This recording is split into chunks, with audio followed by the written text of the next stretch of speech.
So, welcome to the eighth class in this Bhagavad Gita study series, which is a long process, but the study of the Bhagavad Gita is glorified throughout the Shastras. The reason is that the Bhagavad Gita is the essence of the Vedas. So, Krishna does not teach anything new in the Bhagavad Gita, not a single sentence is new. Krishna just gives the essence of the Upanishads and also a little bit of the Karma Kanda of the Vedas. So, study of the Bhagavad Gita is like study of the Vedas, and the Vedas are considered the Brahman. Okay, with that, we would like to acknowledge Swami Paramatmananda's commentary, which we've been studying. Om Shri Gurubhyo Namaha. सदाशिवसमारम्भां शङ्कराचार्यमध्यमाम् अस्मदाचार्यपर्यन्तां वन्दे गुरुपरम्पराम्. Salutations to the lineage starting with Lord Sadashiva, with Adi Shankara in the middle, and continuing up to our immediate teacher, Swami Paramatmananda. So with that, we will jump into where we left off.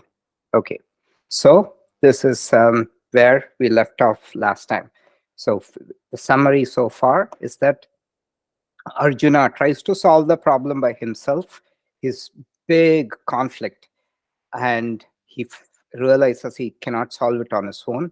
So he completely surrenders to Krishna, and he requests Krishna to teach him about this knowledge by which he can remove his grief. Then Krishna, so when somebody starts teaching, they don't give like a small side benefit. So Krishna gives the biggest picture, the highest knowledge, which is Atma Vidya, the knowledge of the Atman. And Krishna also knows that Arjuna's mind is not ready for assimilating this very high knowledge. So Krishna changes track and he talks about Karma Yoga, which when done, the mind becomes steady and ready to assimilate this knowledge. So now Arjuna becomes very curious. He wants to know more about this person who has attained a steady mind through Karma Yoga. Karma Yoga, as we saw, includes a whole variety of practices. So Shankaracharya lists a whole bunch of practices. So the Ashtanga Yoga, from Yama, Niyama, all that, all the way to Samadhi, deep states of meditation. So everything comes under Karma Yoga. So Arjuna becomes curious, and Arjuna himself gives a name to this person whose mind has become steady from the practice of yoga.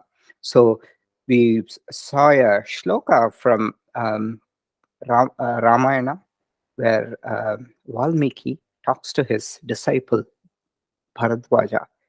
Akartamam idam tirtham Bharadvaja nishamayo ramaniyam prasannambu sanmanusya manoyata.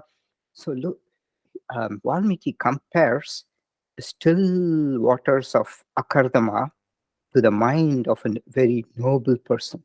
So in those days, maybe people with these steady states of mind were more common. So that's why a lake, a still water body is compared to the mind of a steady person. But nowadays we use the other way. We say, oh, okay, this person's mind is like that of a still lake. So the Arjuna calls this person Sthitha Prajna. So this is the last portion. Very important. Many verses, 54 to 72. So many verses here, 18, 19 verses. So Krishna starts, first Arjuna asks a question. He asks about the Sthita Prajna.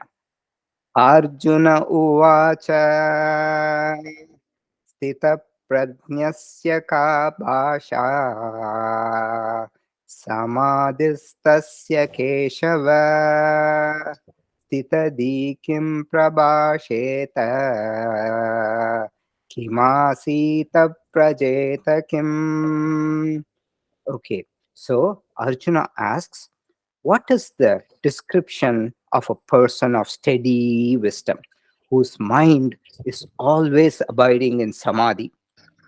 Samadhi is this very still state of mind. I think somebody's mic is not muted.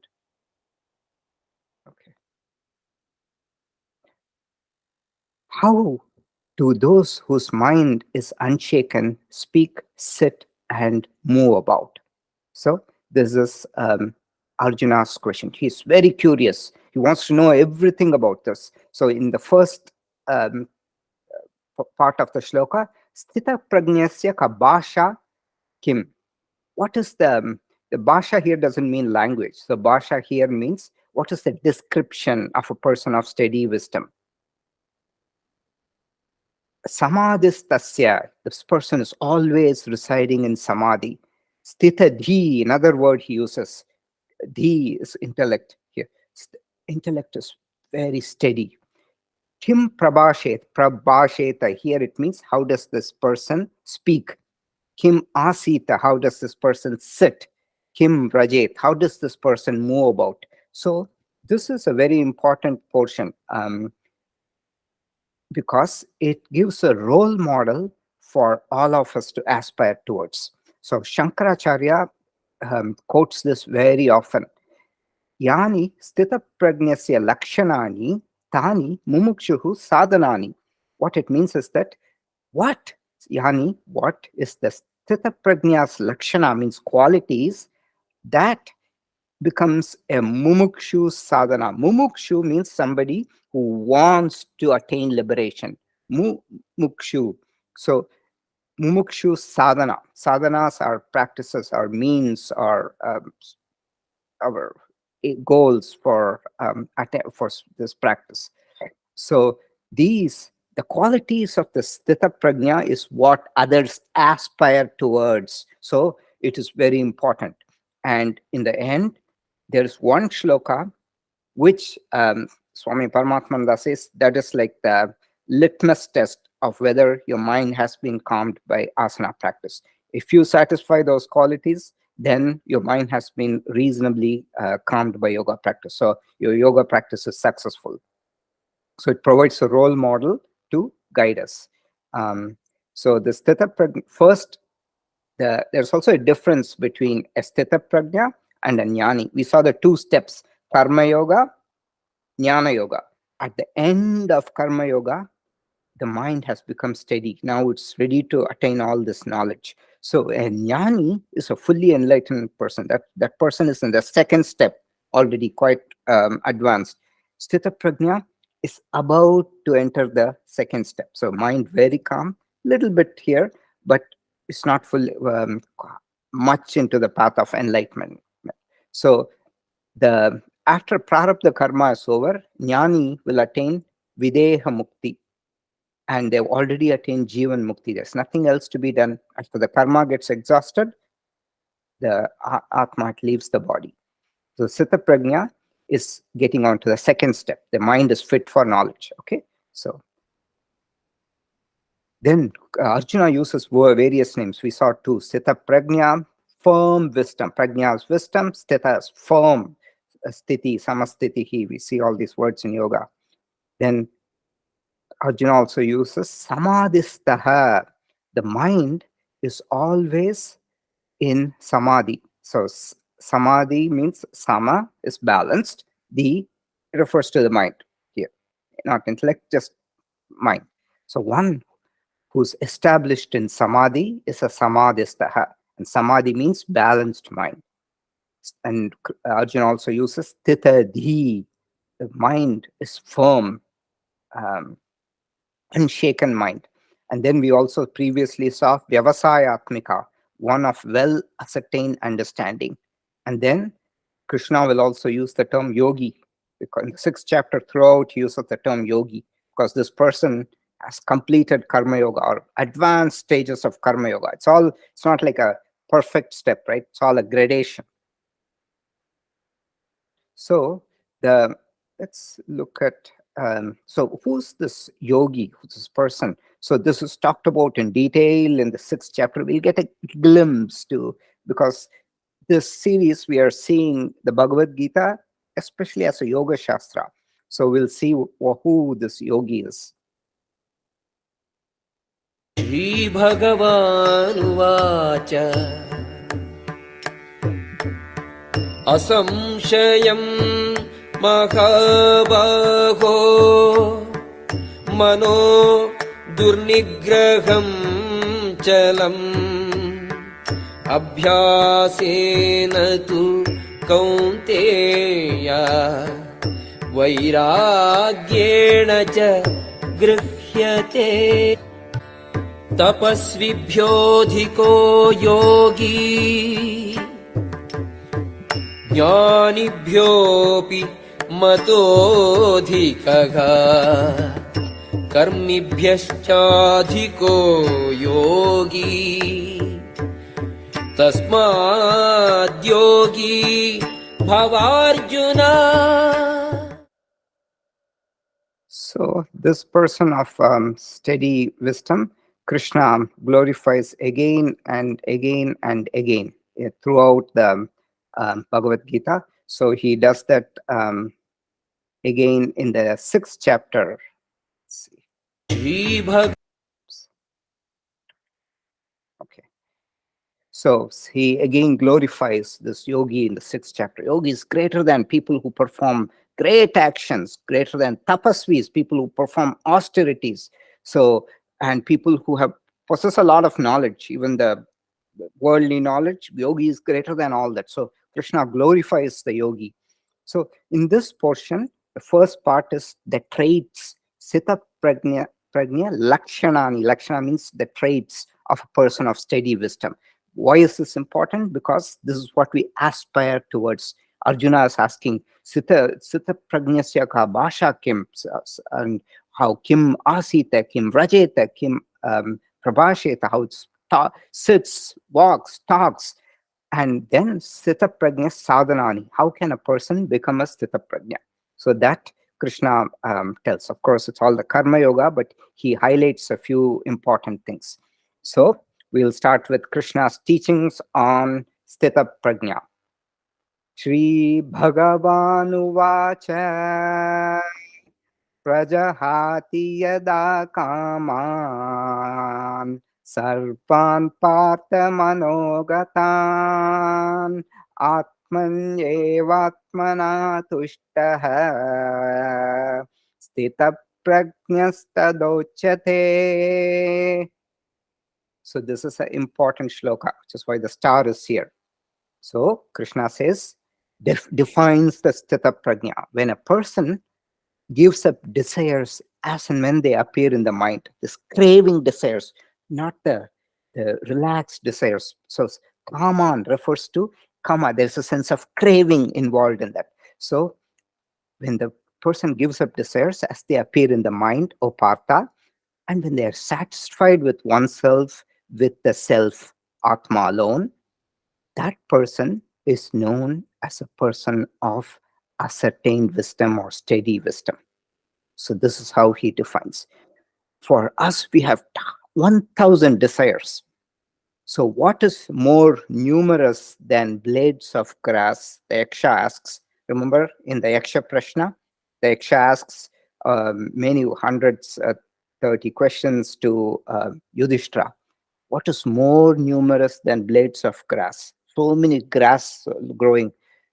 He said, desires are more numerous. So when a person gives up desires as they appear in the mind, they're satisfied with oneself. So all these are the prelude for the 6th chapter on meditation.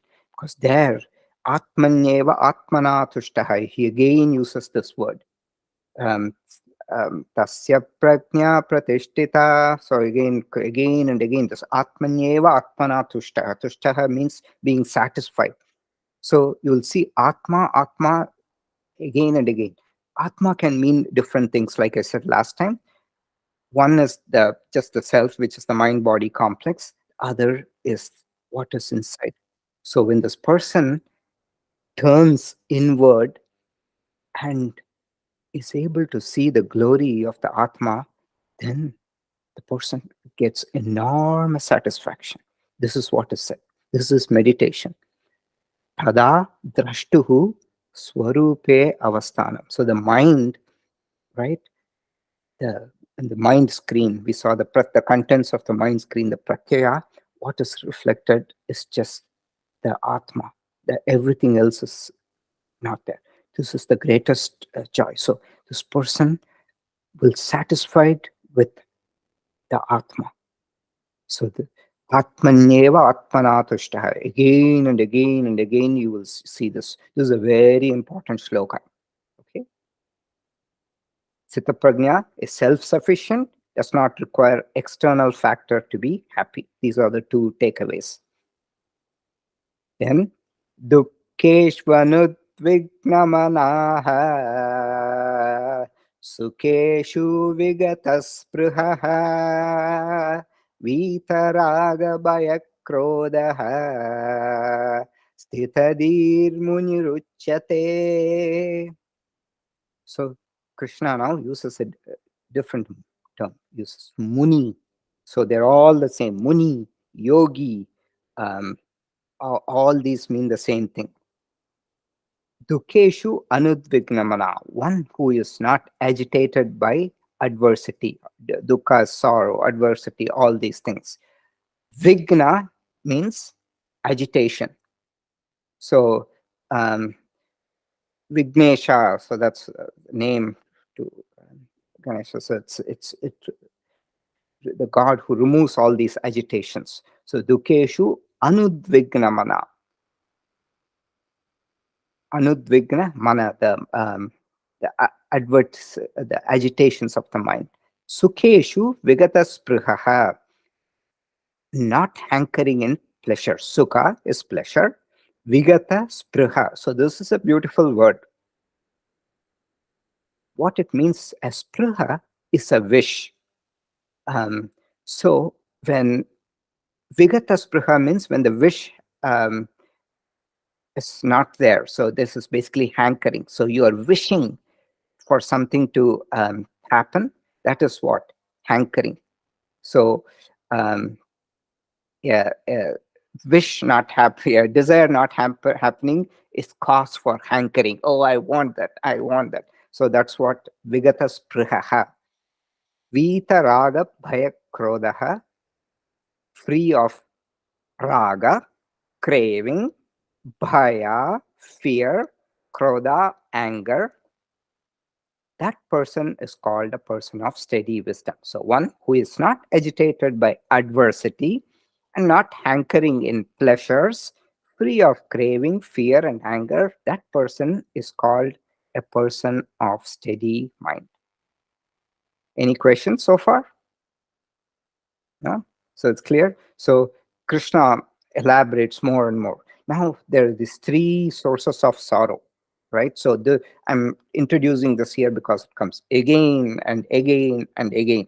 This is even in the Yoga Sutras, Parinamatapa Samskara Dukkai Gunavritti Virodascha Dukkameva Sarvam Vivekinaha. So the Vivekis, those who are, whose mind is sharp after doing yoga, they know that even all these seeming pleasures, they result in these three sorrows. And Krishna also tells this in the 5th chapter. It's a very important chapter. We'll study. It has 29 verses, but it's a condensation. See, this first portion is so important. Gita itself is nothing but Atma Vidya. We've seen that Gita is not a book on bhakti, about Ishvara's glories, nothing. It is a book on Atma Vidya. So Krishna again summarizes everything in the 5th chapter. He says, ये हि संस्पर्शजा भोगाः दुःखयोनय एव ते आद्यन्तवन्त कौन्तेय न तेषु रमते बुधः. All these pleasures that come from the contacts of the senses with the sense object, samsparshaja bhogaha dukkayonaya evate, they only cause sorrow. Adyantavanta kauntaha. They have a beginning and an end. Nateshu ramate buddha. The wise don't revel. I mean, they're okay. It's nice if they, the good food they enjoy, but they don't revel to the point that it becomes a hankering. So that's what Krishna says. So the three sources of sorrow are adhyatmika. That's self, like headache, illness, depression. All this adhyatmika. That is atma, self, from ourselves. Hadi bhautika. This is pain caused by other bhutas, other people, animals, other bhutas. Bhutas are living beings. Adi devika, calamities, natural events over which we have no control. So these are the three types of sorrows. Now Krishna moves on to the next verse. Yes sarpatrana bisneha tat prapya shubhashubham nabhinandati natveshti tasya prajna pratishtita. So these verses are very beautiful. Krishna says, when the person satisfied all this, then such a person's wisdom is said to be well established. He puts it very beautifully. Tasya prajna pratishtita. So, whose wisdom is well established? One who is unattached in all situation, whether it is gaining the pleasant or unpleasant, and does not rejoice or hate. Such a person's wisdom is well established. Abhinandati. So, yes, sarvatran abhisneha. Sneha is developing attachment. Too much abhisneha. So you'll see a lot of abhis. Krishna doesn't say that itself is a bad thing, but too much abhi qualifies. It means excessive. So when the person develops excessive attachment, sarvatran, in all situations, abhisneha, tattat prapya shubha ashubham. Shubham is pleasant, ashubham is unpleasant. Whether gaining pleasant or unpleasant things, the person is unattached. Na abhinandati, excessively rejoicing, not tveshti, not hating. Tasya prajna pratishtita. That person's prajna is the wisdom, is pratishtita, means well established. Is it clear, everybody? Okay, so now Krishna is going to talk about a very important concept. So for a yogi, if you see the Shastras, there are three important things. So when in the Yoga Sutras also, when the yogi is described in the 6th chapter, Krishna again talks about this. Three important things. One, of course, yogi has to do all the practices. In yoga is meditation. So that's the final goal, right? All the asana practices, all building up to meditation. We saw in the Yoga Sutras, about 3 sutras are for asanas, 6 for pranayama. So pranayama is given 2x importance, and about 70 plus for meditation, and another 80 or more for purusha prakriti jnana. So this is Yoga Sutras. So yogi is about meditation. So the first thing, yogi should have a mind suitable for meditation. Second, sense control. Third, sense control automatically includes some kind of a balance, but yogi also shouldn't eat excessively nor starve. Krishna also says that all these people who do these Shastra Vihitam Goram Tapyante Ye Tapojana. So these people who do these austerities, like starving themselves till their bones are visible. Their Buddha says his spine, which is, you can see in the back if you touch it, it was visible in the front.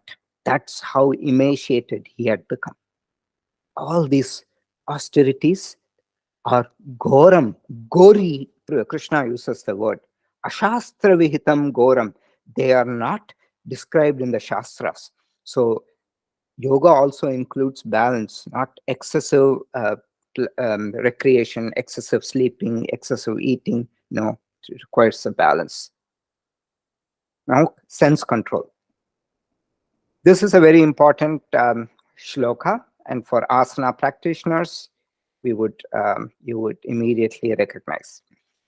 Yada samharate chayam kurmongani vasarvashaha indriyani indriyastebhyaha tasya prajna pratishtita. Here, throughout the scriptures, there are a lot of animals used as analogies. One of the most important analogy here given in the Bhagavad Gita is the tortoise. The tortoise is able to withdraw its limbs, like that a person of steady wisdom is able to withdraw his senses from the sense objects. This person, you would know, some people when they um, go into like a shop where everything is on discount, 50% off, 50% off. Some people go crazy. They want to buy everything. Others just want to leave the shop because they know. And even if they want to buy something, they will go straight to the aisle where the stuff is there, pick it, not see, look this way or that way, come and go. So this person, like a tortoise withdrawing its limbs, instinctively know there's something about this that doesn't feel right. So yada samharate chayam. The samhara is a beautiful word. Samhara means withdrawal. So this is also used in the connotation of destruction in a large scale when the Lord kills an asura. So Narasimha, Hiranyakashipu, samharam. So it also means destruction in a large scale. So here it means withdrawal. Yatha samharate chayam, like the withdrawing of a tortoise. Kurma is tortoise. Sarva anga kurma angani iva sarvashaha. Like the tortoise, iva is like a tortoise withdrawing its limbs. Indriyani indriyarthebhyaha. All the senses from the indriya. Artha means sense objects. Sense objects are the beautiful things, tasty things, nice smelling things, like withdrawing the senses from the sense objects. This person's wisdom is well established. Okay. Yada samharate chayam kurmongani vasarpashaha indriyani indriyastebhyaha tasya prajna pratishtita. So you'll see a lot of shlokas here. It'll go like this. Tasya prajna pratishtita. Beautifully. This person's wisdom is said to be well established. So again and again, Krishna, he'll say their wisdom is said to be well established when they do this. Okay. And this is, as I said, the yogi, the characteristics, 3 characteristics: mind, easily drawn into meditation, ability to control the senses, not by force, but by ease. Because force will just recoil at some point. It's not sustainable. This person is not given to excesses. This is the qualities of a yogi in the scriptures. Now we'll see a small story. So this kurma, so I said it's very significant, right? Yes, Sumitra. Anna, the Sthitha Prajna, it's a different stage as compared to Ekagra state of mind, is it?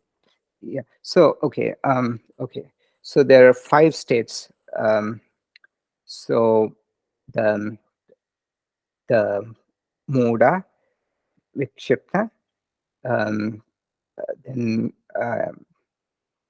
so the third one is okay. Let me see. Muda is a completely deluded. Then Vikshipta. Then the third one is Ekagra. no, Ekagra comes at the 4th. So Ekagra and Niruddha are the 4th and the 5th stages. We all fall in the 3rd stage. Kshipta, Vikshipta, Muda, Muda. Ekagra, and Niruddha. So We all Niru- fall in the third stage. And the fourth is ekagra, is this stage exactly. So where the person's mind is well established. Then niruddha means completely controlled. So that is that could be like a very advanced stage, or probably so that is more for yoga. So yeah, so ekagra and niruddha can both be referred to as sthita prajna, because strictly speaking, even a niruddha stage, according to Vedanta, cannot give um, moksha. So yoga, the culmination of yoga, is the start of understanding the true nature of the self in Vedanta. So you can't get moksha from there. Niruddha stage, is it synonymous with Chitta Vritti Nirodha? Is it that Nirodha stage? Is Yeah. that Niruddha? Nirodha, Ruddha, they're slightly different. So Nirodha is just uh, like sweeping away. So it's a strong word, Nirodha. So Nirodha means just cleaning away all these fluctuations of the mind. Niruddha means restraint. So that's the difference. So to answer your question, where of the 5 states of mind, where this one falls in, it's probably ekagra. It's all a big. Um, it's not like a one step, right? It's a gradation. So ekagra and niruddha in that. So the sthita prajna mind is somewhere there, depending on the level of advanced practice this person is in. We are all in the third state, so this is like fourth and fifth. Okay, thank you. Ours is the vikshipta. It can be sometimes focused, sometimes distracted. Okay, so this is um, a important story. So here, Bhagavan takes the avatara as a kurma, and the significance is so.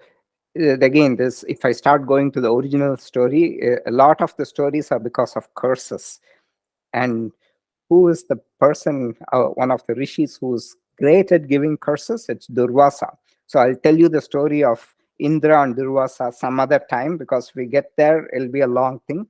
I will just come to this. So Indra loses all his powers. His nectar goes away. It's gone, disappeared. So he can't have all his immortality or living long, enjoy everything, gone. And he was told by the rishis that he should churn the ocean. So this is Shirodhanvat, the ocean of milk.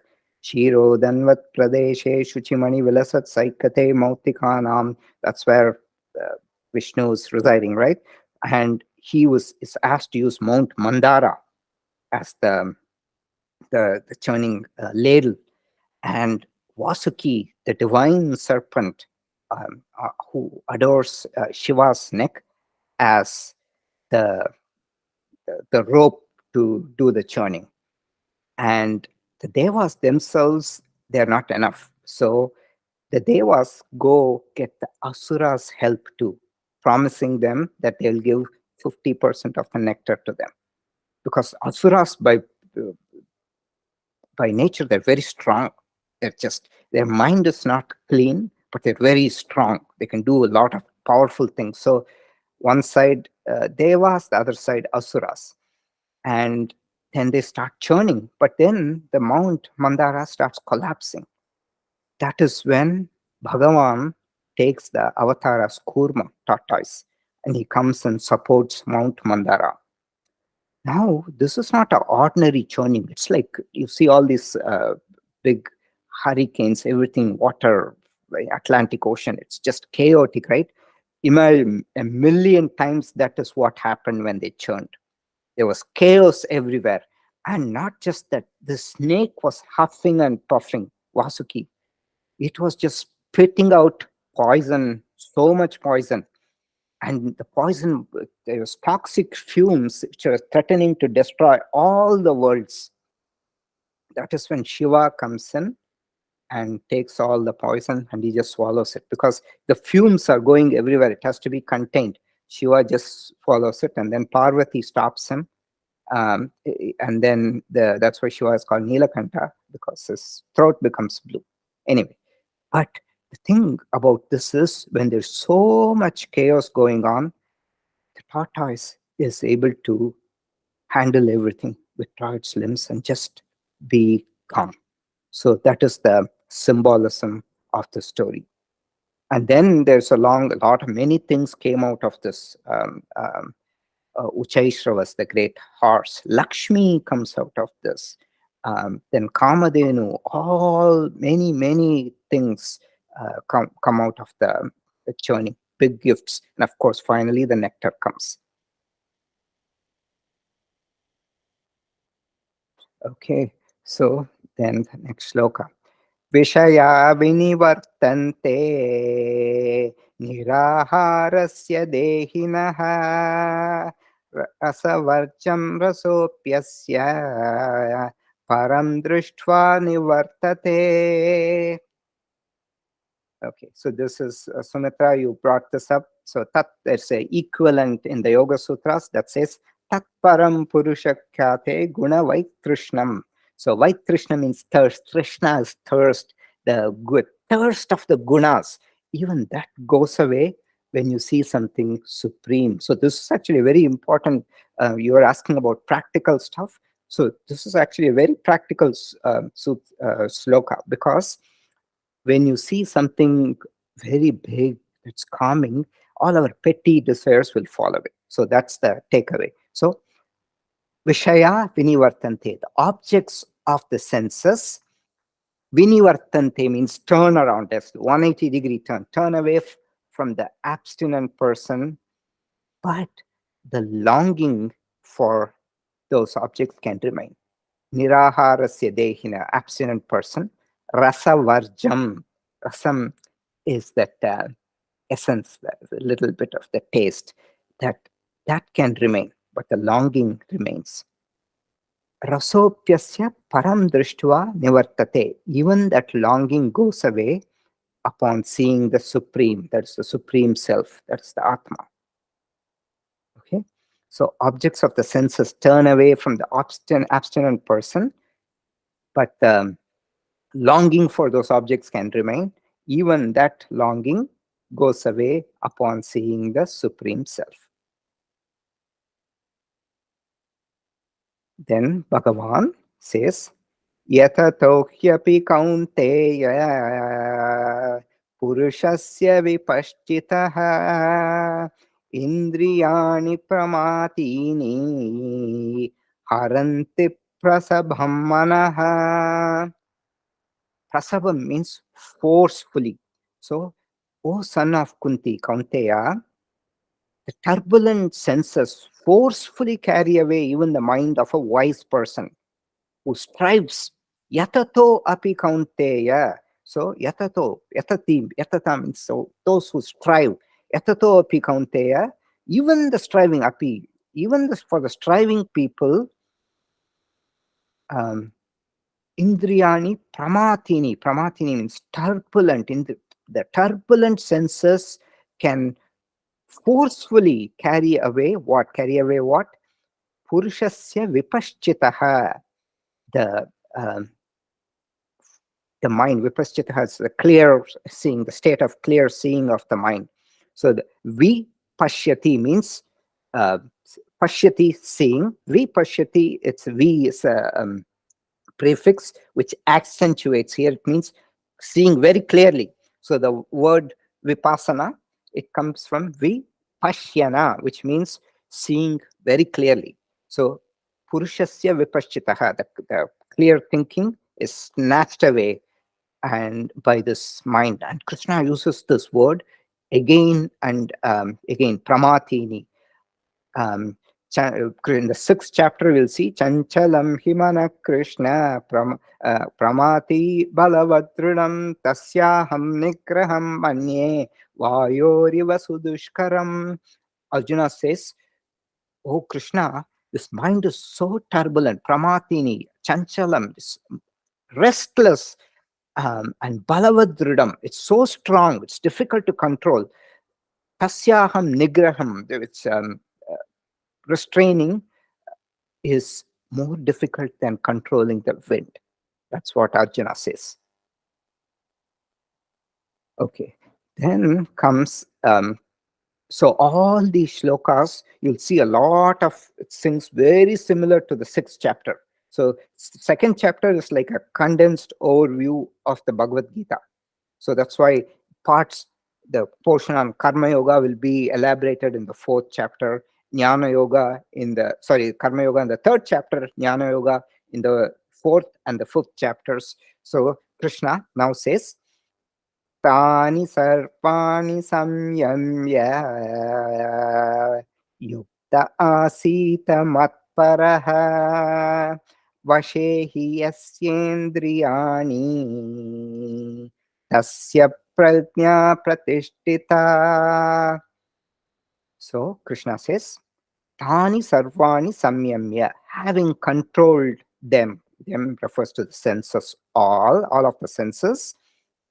The yogi should sit uniting the mind and the body in meditation. Yukta asita means seated. Mat paraha, not thinking about thinking about me as the supreme. So here me we'll take it as the Atma, because now he's talking, there's no mention of God in the first 6th chapter, very little. On the 4th, he talks a little. So here me, Mat paraha refers to, you can just think of it as the Atma, as the supreme. Vashehi yasya indriyani tasya prajna pratishtha. That person's wisdom is well established, who has mastery over the senses. Vasha is like grip, grasp, mastery. Vashehi yasya indriyani, whose senses are mastered by this person, that person's wisdom is well established. So this yukta asita matparaha is exactly used. Krishna throughout the Bhagavad Gita. So as I said in the beginning, Bhagavad Gita is not a Krishna teaching. There's zero things which are original. Zero actually. Because everything is taken just from the Upanishads. Krishna very clearly says that in the 4th chapter. So this Yoga Prokto Puratanaha, I've taught this long back. Sakale neha mahata yogo nashta parantapa. By the passage of time, this knowledge is lost. Yogo nashta sakale neha mahata. By the great passage of time, all this has been forgotten. So I am just reminding. So Bhagavad Gita is, that's why it's called Upanishad. It's just ditto Upanishad. So, and Krishna uses the same thing again and again. The samaloshta shmakanchanaha, the enlightened person sees a rock, earth, sand, and gold as the same. So he'll use that in the 14th chapter and in the 6th chapter. So in the 6th chapter, same thing. Prashantatma vigatabi brahmachari vrate stitaha manas samyamya machitta yukta asita matparaha. Same thing. Yukta asita matparaha. Serene in the self and fearless, firm in the vow of brahmacharya, with the mind controlled and thinking of me, they should sit in yoga thinking of me as the supreme. This is preparation for dhyana. Okay.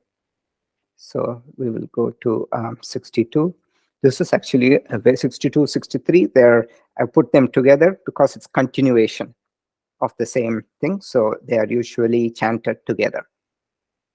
Dhyayato vishayan pumsaha sangasteshu pajayate sangat sanjayate kamaha kamat krodho bijayate krodhat bhavati sammohaha sammohat smritir vibramaha smritir bramshat buddhinashaha buddhinashat pranashyati. It's very important two shlokas. I should have put a star. I'll do that later. Okay. What does it mean? It's worth memorizing this. Dhyayato Vishayan Pumsaha. This is, it cannot get more practical than this. This is, we can do, like, we don't need to be experts in meditation, nothing. This is so practical. Dhyayato Vishayan Pumsaha. For the person who keeps thinking about the objects of the senses, Sangasteshu Upajayate. Attachment, Sangha, attachment. Upajayate. Jayate is rising. Upajayate, it's just rising up. The attachment slowly is born. Sangat sanjayate kamaha. From that attachment, craving. Oh, I need that. So sangat sanjayate kama. From the attachment comes craving. Kamat krodo abhijayate. And what happens when you don't get something that you want? You feel frustration, anger, everything. So from craving, you get anger. Anger is born. Then what happens? Krodhat bhavati sammohaha. Whenever anger comes, the mind is not working properly. It is deluded. Krodhat bhavati sammohaha. Sammohat smritir vibramaha. From delusion comes loss of, you can say smriti is memory, but here just you can think of it as logical functioning of the mind. That is gone. And smritir brahmshat buddhi nashaha. From the loss of memory comes destruction of the intellect. From the loss of this sequential functioning of the mind, usually we go like very systematically, we go about things, we know all this. When the mind is in anger, it wouldn't know, it's just focused on one thing, it loses track of different stuff. That's why it said smritir is smritir vibramaha, which means you lose track of many things, the memory is not working. That's what it means. And from the destruction of the intellect, buddhi nashat pranashyati, one perishes. Okay, so very, very, very two slokas, very important. So worth committing to memory. So we will go to the last two shlokas and then we'll stop.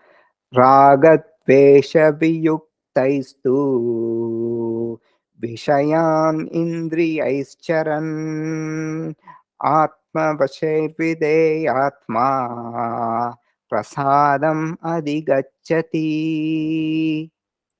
Whereas ragadvesha viyuktaistu, whereas free from craving and repulsion, moving about in the world of sense objects with the sense organs under one's control, the disciplined person attains tranquility. That's what it means. Let's look word by word. Ragadvesha is craving and repulsion. Ragadvesha viyuktaha means one who is free from craving and repulsion. Tu means whereas for that person. Vishayan charan. So the word, it's poetry. So certain words are placed in different positions for the meter and for the poetic usage. So Vishayan charan means moving about in the world of objects, sense objects. Indriyai atmavashir, with the senses under one's control. Vashay was said as mastery, grip, control. So Indriyan Atmavashayat, so the senses under one's control. Videyatma, she uses the word Videyatma, disciplined person. Prasadam means, prasadam doesn't mean this when we worship God, we keep some food and take it back. That is that's the, in Sanskrit the word, it means tranquility. Prasadam means tranquility. The taking that stuff and eating causes tranquility, apparently. That's why it's called prasada. So this person attains tranquility. So he's slowly moving towards like this beautiful state of mind. And then what happens? Prasade sarva dukkhanam hanirasyopajayate prasanna chetaso hyashu buddhir paryavatishtate. Okay. So here again, Krishna is going to explain this again. This is one of the definitions of yoga, which Krishna later gives in the 6th chapter. In that tranquility, when a person is a good meditator, in the tranquil state of mind, sarva dukkhanam hanirasyopajayati.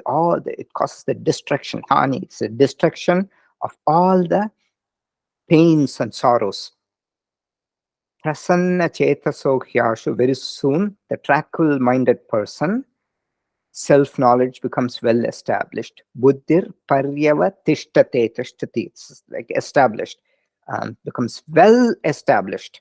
So the prasanna chetasa means the tranquil minded person. He, shu, buddhihi paryavatishtate. So the tranquil minded person's self-knowledge becomes very well established. And later Krishna gives the definition of yoga. Tam vidya dukkha sanyogam viyogam yoga sanyitam sanishchayena yoktavyo yogo nirvinna chetasa. So this is one definition. Yoga is the removal of sorrow. The way Krishna puts it is removal of the association with dukkha.